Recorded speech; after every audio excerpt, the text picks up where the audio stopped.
শিরিক মুক্ত ইবাদত এটাই হলো সবচেয়ে কঠিন কাজ, অথচ শিরিক মুক্ত ইবাদত হলো সবচেয়ে সহজ কাজ। আমরা শিরিক কিভাবে করি আপনাদের গতকাল বলেছি, আমরা বারবার বোঝানোর চেষ্টা করি।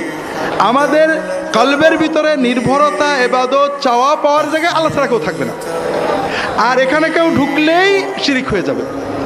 আর শিরিক হলো দিনদার মানুষদের ধ্বংসের প্রথম পথ। শিরিক থেকে মুক্ত হতে গেলে সুন্নতের ভিতরে থাকতে হবে। যতক্ষণ আপনার নীতি হবে নবী রাসূলুল্লাহ সাল্লাল্লাহু আলাইহি ওয়াসাল্লাম যা করেছেন করব, যা করেননি করব না, যা করেননি করব না, যা করেছেন করব।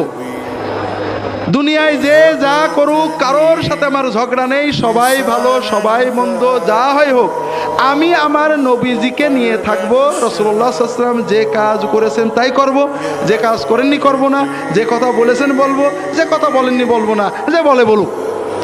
আপনার শিরকে যাওয়ার কোনো ভয় নেই। আর যখনই আপনি সুন্নতের বাইরে যাবেন, কোনোটা জায়েজ হবে, কোনোটা বেদাত হবে, কোনোটা শিরকে চলে যাবে, যাবেই যাবে। এটা এমন একটা দরজা কোনোভাবে ঠেকানো যায় না। কাজেই তাওহীদের উপরে থাকতে হলেই সুন্নতের উপরে থাকতে হবে, আর সুন্নতের উপরে থাকলেই আপনি তাওহীদ পেয়ে যাবেন।